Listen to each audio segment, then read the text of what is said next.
GM Films, God Films, double favor without limits. GM Films, good news films, double favor without limits. AKAMUNA Jukuri AKAMUNA AKAMUNA Jukuri AKAMUNA amacakubiri afatiye ku madini amacakubiri afatiye ku ntara n'amoko amacakubiri afatiye ku madini kwica imice n'isangano mu bakozi b'Imana by'ukuri AKAMUNA AKAMUNA by'ukuri AKAMUNA. Ma wewe negerezwa kukumvira ijana kwijana kuko aha niho muhira. We niwe ugenda twavuye ruguru kama twaje nabi uravyiga ukuntu twaje mudugudu ariko aratwirukako niki je ndavyibuka twarahatswe reka none twesha tujaye ubona twohinda dusubirayo reka nukuri ma urakoze reka mbe ndakurungiye kuri mikasi akantu buri isomera muvyeyi sawa sawa.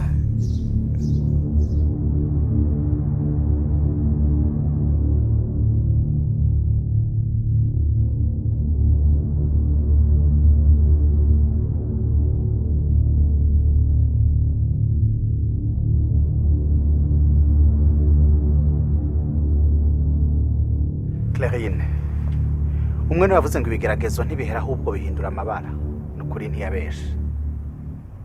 Ndibuka utubwira inkuru za parfait, tubwira yagowe, tubwira ingene abanye nabi n'umugore. Mu nyuma naragerageje kuvugana na mama, arabanza arahakana, mama aravuga ngo urumva ngo niko zuba kwa urabona vya bintu bavuga ngo ni mwihangane ngo abubu ngo ntimuzi kwihangana ntimuzi kubwira gute, ariko nohoje narumvise ko parfait by'ukuri ababaye. Ariko kandi nubwo ababaye buriya bimwe bavuga ngo amazi asesetse ntibayora. Parfait yararuguyemo, turiyumvira ico twokora tukarondera tukabura. Nukuri Imana mutabare kuko parfait atorohewe. Ariko kandi najewe ni yayandi nyene gushika nino saha nta nagakuru ka kesi ya ndaronka. None ko naherutse gashanda gutuma ndakubwira ngo ngerageza rondeza amakuru ya kesi ya Clarine vyagenze gute ko atakintu na kimwe bigeze ugaruka kumbwira. King bavuze uhigimye n'uhigimye ngabavuze ntibabeshe. Cyo ndibuka nkiza kubabwira abe parfagowe nk'umuryango mwibaza ati murasho kuronka ukuntu mushaka kubigenza kugira ngo mumufashe cyo mukarabukungeye mushaka kwimura ico kibazo, ariko nabonye umenga umuntu yasutse amazi ku mugongo w'imbata. Jewe rero cyo nobasaba ujya mwana ntimumutererane mukamuterana nk'umuryango muzosanga yimanitse, kandi jewe aho nzoza mpagarara ukunda barorera gusa nzobabara pe. Clarine, none gashabona twomufasha gute? Erega ntivyorosha. Bajya baramaze kubana kandi ntawo babwira ngo ni mwahukane. Buriya hari ingingo dufata mu buzima zikaba ari ingingo ntabanduka zidahinduka. None erega ndicyakindi bavuga amahitamwe mabi urugo rubi n'umuriro ni gehinomu, ariko urugo gwiza nago ngo ni nka paradizo. Niyo mpamvu umuntu wari wese mu kugira ngo yinjire mu mahitamwe yategerezwa kugisha umutima inama. Ariko parfait we urabona yuko mama yamutaye mu rudubi, ariko nta kiri buhinduke. None arakora iki? Aragira iki? Hanyuma natwe ku ruhande rw'iwacu uretse gusenga tumusengera, ikindi wumva twomutabara muri iki. Oya noneho tubigezaho ko turiko turavuga ivya parfait, ariko ikibazo ciwanje ukawagiciye amazi. Uriko ratwenga? Ariko gakingi. Uriko ratwenga ubona bitwengeje? Uve ku bya parfait usibe ku bya kesi none we ko nakubwiye ngo gerageza urondera ahantu kesi yari ko nzi mwara abagenzi ubona warigeze usubira no umviriza king tuza pe uri kumva nutuzi ivyo kesi yavyovye mana we wishyuwe kesi yawe tuvugana ibereye mu gihugu ari mu Burundi. Mu Burundi? Yes. None ari mu Burundi amaja herega no Burundi ni bunini nico ndikonda kubaza exactement où? Okay, ari Bujumbura. Ari Bujumbura kwa mukuru we. Kwa Nina? Yes. Ni hari. Kandi aho ndibaza ko byose ngaho bizoba bigiye byakemuka. Aho rero urambwiye inkuru ishora gutuma nanje ntwenga gatoyi. Urabona kuva aho twatanguriye niho kivuga. Umva nukinyumva. Niho ngikumva. Kabana yaje. Ariko mbwiye amakuru meza. Ariko hano hantu urabona ko akayaga kabaye kenshi reka ahubwo tuganirire mu nzu. Kabaye karaje sa. Ereka akamuna byukuri akamuna ereka akamuna byukuri Didi ntabarumba ari ingene ishengero ryabaye akaguriro. Ni gute bishop bakunda ashobora kwifatira abakirisu kujya kose. Ibaze dimanche heze icupa ry'amazi rigugu 200 yarigurisha amafaranga 500 ngo nuko aramazi ahezagiye kandi unduraho umukubuzi ugugwa amafaranga 500 senkesa 500 akagurisha amafaranga 500 ngo nuko kubura imikoshi ubwo subusuma. Didi ibintu n'ubu escrow mu guhenda abantu ngo ni Imana.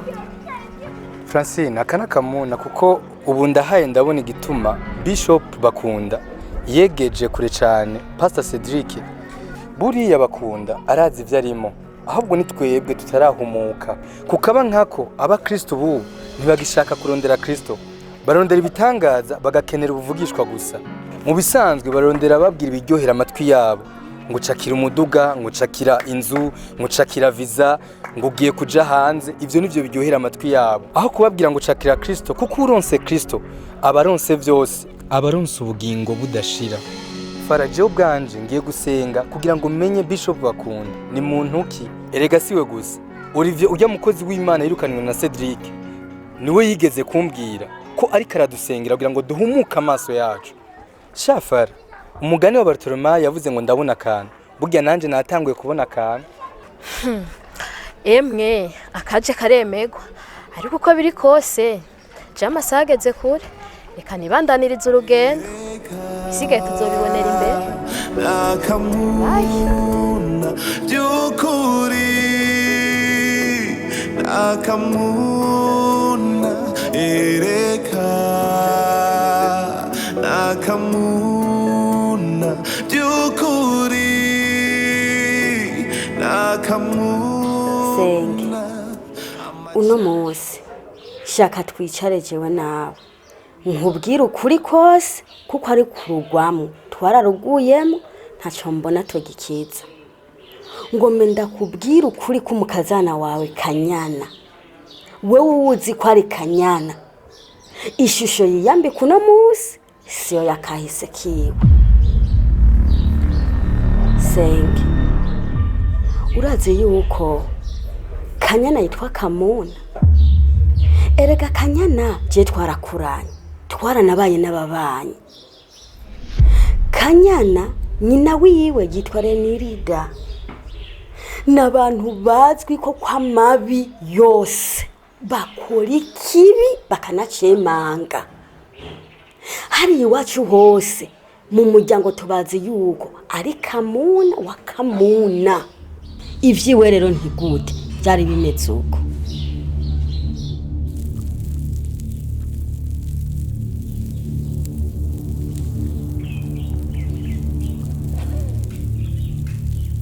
Fide murashobora kuba batindi gushika yaho ubukene bubanuka ko nkuko hari byihuze wambaye ingene bisa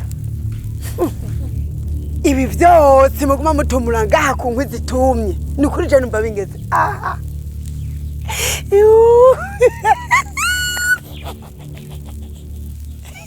reka nitwengereje mukobwa wa Renirida erega muko wisoni ahambwa abona aha byanase yuko mwo kwandika gakete ko kutusaba ifashanyo erega twobafasha tukazatagurukana umviza ndakubwira fidelity bita bintu mwigize muze muratu dugiriza mwimyotso umenga niki nani soni ariko ibintu bizadutera ingwara namwe nyene kungena musigaye musa Jesse ndavyumva neza ibi bintu mukagoma mwihagararako ni kuri tuzavuga mu nama y'agatumba babakorereko kuko je bisinovyemera mwo duteze ingwara nyinshi kanya umviriza ndakubwira wasema we y'agakobwa ibyo utagira indero ataniyo kurahura baguhaye jewe kanya nuzogaruka kunkana gutwa ko hejuru undekane n'ubukene bwacu hama namwe muteka ku byuma muzana bijane no mu kuzimu habo kumba ni mufise ubukene gusa n'amanyamamura yafise hewe fide nagira ndakubwira yuko ibi bintu ndakubwira bifata nkama kuko bibandanije je nawe nituzoteka ngo bishe no kuri Imana bazohambisha ati nta mwanya afise yo kuba ndahangana n'ubwo bushizi bw'isoni bwawe bwakurenze reka ngenda kwitorera utuje mutwanje niyo keretse ahubwo nagira wotsi inyama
Nagenda kwibarize ko numva kanyana ngaho gatumira iwacu atanumwe amahani gwere hari cyo ubizi ko ibyo ndabikubagiye kubera yuko mvuye kubaraba hama nkababura mugenzi ni kuri jewe numva tashonoro nkanda bivugako ariko iyo umuntu mukundanye uri hakanya ko kubigendereza ukamwirabira ukabona yuko ibyo bavuga ari ukuri canke atari ukuri ego nk'umuntu wimirije kuzobana nawe uzovyitondera ariko je mbona mengo na mahoro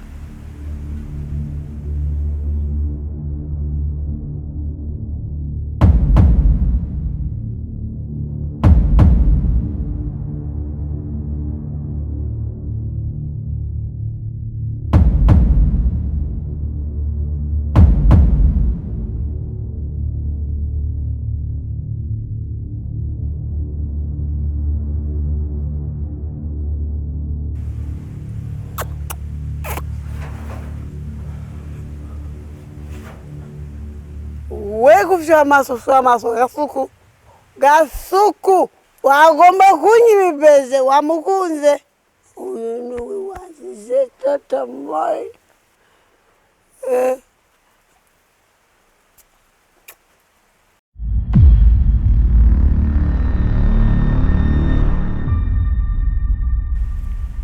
Ngumzurira amaso jenji wanyu uramaze kumbona iwanyu jewe uramaze kumbona wanyu shiwara gusa mamuwe muhabi wabo umushenzi yamunuza uyo mununi baboshwe n'akameremere imwe mu mbizi bahora imbere ngira niyamivumo y'abasogokuru tutabazi Imana tabara nta rukundo koko isi y'umwiza tuyiha amaboko tutizeye Imana tuzovugwa ibi n'akamuna dushima Imana ko je nawe turahuza ibibera mu zindi ngo byo n'akamuna turahuza harabandara kamuna dushima Imana ko je nawe turahuza ibibera mu zindi ngo byo n'akamuna turahuza harabandara kamuna.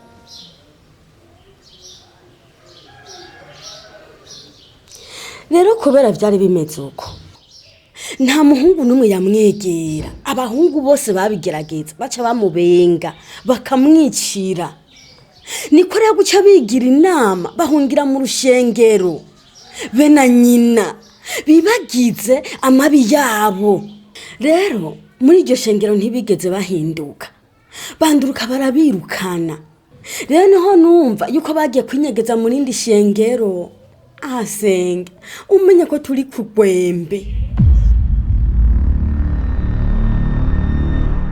Waniwe mukazana mfise ni atahinduka je nzobigenza gute rega nije namweretse parufe fide untabare ntuzuhirahire ngo cire hasi kuko je parufe nukuri yonyica yo kwiyanka cyane kuko nije namubereye intambamye kugira ngo azane ujya mugore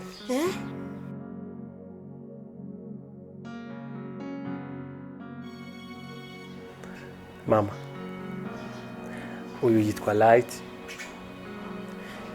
niwe mukunzi wanje niwe umutima wanje wahisemo niwe muco wanje nk'uko izina ryiwe ribivuga mvugishije ukuri ivyanje byose byahingamiye kuri we mama ndamukunda niwe nifuza gutangura na fondation y'urugo rwanje akambera mama w'abana banje Light uyu nawe ni mama wanje. Yego nukuri nanje ndanezerewe kubona unyakiriye ugaca unyerekana ikintu nyene cari ku mutima wawe ni iby'agaciro. Light karibu mu muryango. Murakoze cyane muvyeyi. Turakunezererewe nuko nanje nishimiye kubabona. Mbega none usengera he?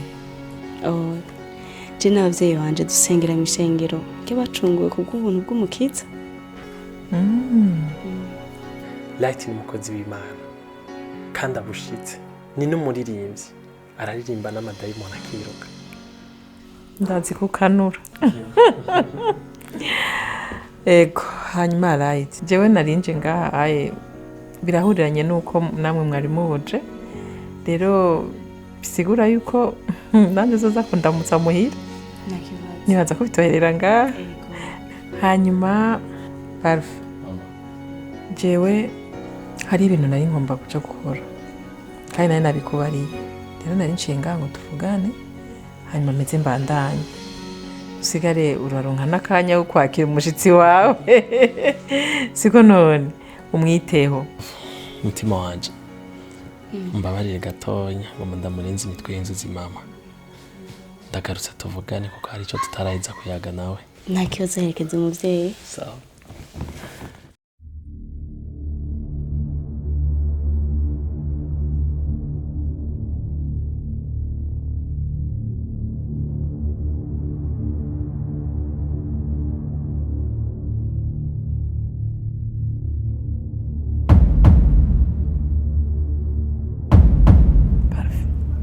Kuva ryari mwidini giwacu turongora abanyamahanga kazi kuva wakabaho wari bwigera ubona sogokuru wawe bazana abagore bafise imishatsi nkirimwo amase ya projet inzara ziwe wazibonye uri kuravuga yuko twebwe twomwakira. Ujya mukobwa n'umwana mwiza kandi arubaha Imana cyane pe. Mama, Light naramugendereje. Narakoze uko nshoboye kose. Muvyeyi, nkuko bivuze idini ni ryiza. Ritwigisha gukunda Imana no kubaha Imana. Ariko ntiritwigisha amacakubiri. Parfait mwana wanje. Umukobwa akosora Imana agashira kudushatsi tukagera hariya ategeka Imana ngo ari kongera gutya. Umukobwa ategeze anyugwa nuko Imana yamuremye akaja kwiyongerera ku tundi tuntu ku mubiri wiwe. Ashirira ngikunzara abona yuko ataraberewe haja ku matwi aratobora. Niwe ugira unzanire muri runo rugo mwananje urazi ko ndagukunda ariko ivyo bintu ntituri kumwe naho uzobigira ku giti cawe. Umukobwa w'umunyamahanga kazi umukunda bigenze gute kandi wumvise ko asengera muri bwa bushengero bw'ubudumbidumbi kandi urazi ko mu idini ryacu tutavyemera. Umenye ko ndi nyoko ico uzokora ntagishaka uze ubage wifasha. Parfait uze ubage wifasha. Tahura ijambo bumwe mu budasa. Twese duhuzwa n'Imana. Ico nico duhuriyeko. Ha mu budasa nabwo. Umwe wese arafise guhitamwa aho yifuza gusengera. Mu gihe dufise ukwizera kumwe ko Yesu ari umwami n'umukiza mu bugingo bwacu. Aho dusengera ntihari hakwiye kuba intambamyi. Ntahura nk'umwana wawe. Parfait nta nakimwe ndiko ndumva. Urazi ko idini ryacu ritavyemera. Naze yige bamwakire amenyera imico n'imigenzo y'ishengero ryacu. Hanyuma nibabona yuko akwiye baheze bamwakire hama bamuguhe. Aho je ntaco afise mpindura kandi nibaze bakumpore ngo sinaguhanuye. Ni jewe nyuko nta wundi. Wanyumvise kurakurugutura nyumve naho akindi ndenzako. Mama mbiriza mama gutangurira muri mpemu. Fide n'impamvu yabitumye nuko mu idini wacu umuhungu ari mu ishengero akarongora umukobwa atari mu idini ry'iwacu abarongoye umunyamahanga kazi ibi ntivyemegwa. Hanyuma ikindi naco yabishika akarongora umukobwa w'umunyamahanga kazi dufata atari mu ishengero ry'iwacu nukuja mu rubanza sinari kugenda kubera iki baca banca bakamagarika igikorwa c'Imana. Senge hari ikintu natahuwe mwebwe muri imbohe z'idini canke muri imbohe za Kristo. Ayo macakubiri y'amadini niyo yatumye uroha umwana wawe mu kaga nkako. Erega je nagira iyo umuntu yizeye umwami Yesu nk'umukiza mu bugingo bwiwe akemera gupfana nawe akazukana nawe nagira uwabane mwene so. Sawa wowe pambana ariko kamuna wa kamuna sinkubeshe atazodukura mu muyokotsa. Cereka ndabutwomba ndakora ntacyo tucera. Amacakubiri afatiye ku madini, amacakubiri afatiye ku ntara n'amoko, amacakubiri afatiye ku madini, kwica imice n'isangano mu bakozi b'Imana by'ukuri n'akamuna. Umependeza. Unajua kupendeza? Sasa unadhani sherehe ni ya kwako ama ni ya wenyewe? Ewe. Ndibaza ko tugiye mu rubanza. Twagomba kwambara kunye. By the way, you look good. Yeah, thank you. Thank you so much. Nagomba manzo fotora gato. Fotora. Ngiye kunaberewe. Fotora. Avenda bikore ndigafotozi w'umwaka. La familia. Fotora neza.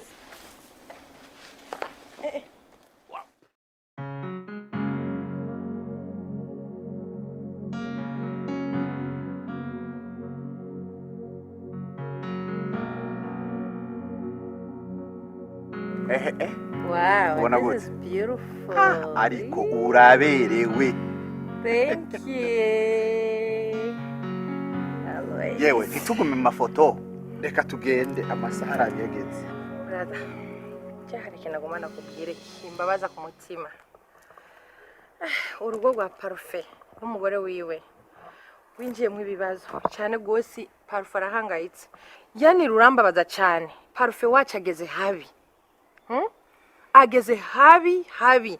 Je narinze yuko wewe uvuye hariya ibintu bigiye kugenda neza, ariko ubu vyabaye akamuna. Umva na kamuna jewe kabisa. Oya my sister, uno munsi ni umunsi w'urubanza rwa Hope. Nitwatangura gushiramo ivyo kwa Parfait na Kanyana, I'm telling you, ndazi yuko tuza kugenda na mood yacu yose yononekaye.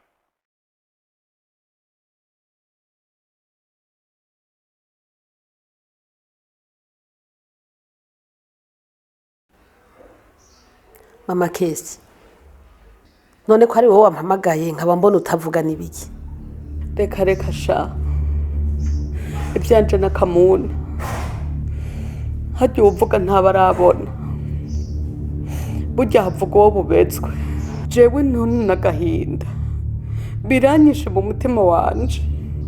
Mama Izo, urazi yuko Kesi ya jewe namubonye mu minsi iheze, kandi urazi yuko yari yaromotse tutazi n'irengero ryiwe, tugize turakubitana amaso. Yarirutse ariruka wamenga abonye igikoko, ni wamenga ndi nyina yamuvyaye. Mama Kesi, ivyo nivyo vyatumye umpananura iyo nibereye umbwira ivyo? Oya sinovyemera, nibaza ko hari ibindi. Zana iyo nkuru ahubwo. Umve rero ibyo wumva ari bito, niho bavuze yuko indawo yibaze wayirayeko, ntibabeshe. Eka n'akamuna nyene. Mama Kesi, wewe uribagiye impanuro zose naguhaye ukanja amazi. Narakubwiye kudakwiye kuba imbohe y'idini, gushika naho uri gufatira ingingo yo kubana n'abana biwawe. Emwe bavuga ngo urumogi ruraboreza canke inzoga, ariko haguhura n'uwaborejwe n'idini cyangwa kwizera kutariko. Nukuri wo tumuhura n'uwaborewe inzoga, kuko we haragera igihe zikamuvamo akicuza. Oya nawe wopfa umuhura n'uwaborewe ukwizera, ko no kwihenda cyane. Erega inzoga umuntu arashobora kuyinywa kubera ubukunzi bw'inda byonyene, ariko kwizera ni ibintu bigufatira mu bwonko bugashwara umubiri wose, umuntu nyene ugasanga yaragiye. Erega imboregwa ushobora kuyereka ikinogo ikamenya ko ari kinogo hariho danje, ariko waborewe no kwizera nubwo wo kimwereka ico kinoga birangira kiguyemo. Reka ndaguha akarorero gatoyi kandi nawe uraja kuvyibuka. Aha mu gihugu nta bantu zibaborejwe no kwizera, bamwe bataye ingo, abandi baheba ubuzi, imiryango barata, kandi ugiye kuraba bose baheze nk'ifu y'imijira, nta n'uwuzirengera. Erega idini n'ivyiyumviro bipfuye byazanywe n'abakoroni, bagapima amazuru, bagapima imisaya kugira ngo baduhe indanga nkomoko nyomekerano. None raba ingene bigisibije.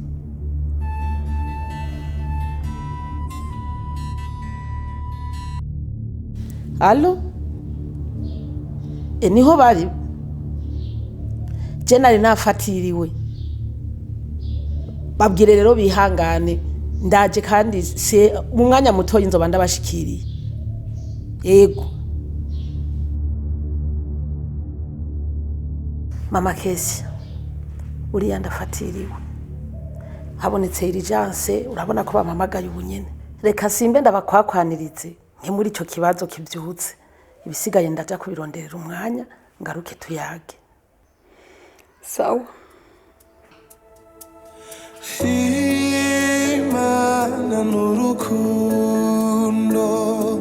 ikorera mu bumwe. Senge, numva ndushye ariko uyu muruho mfuma nduhukira ruguru.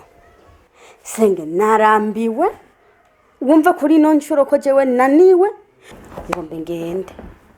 Bayi uduge udusige ngaha.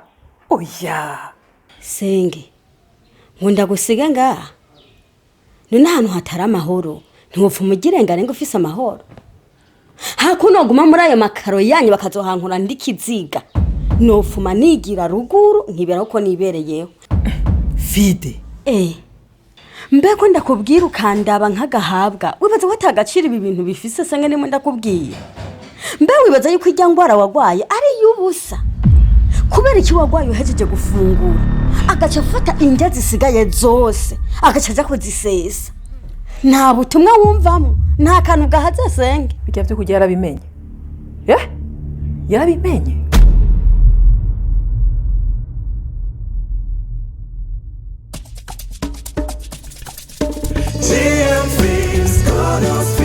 Double favor without limits. G and Films, Good News Films, Double Favor without limits.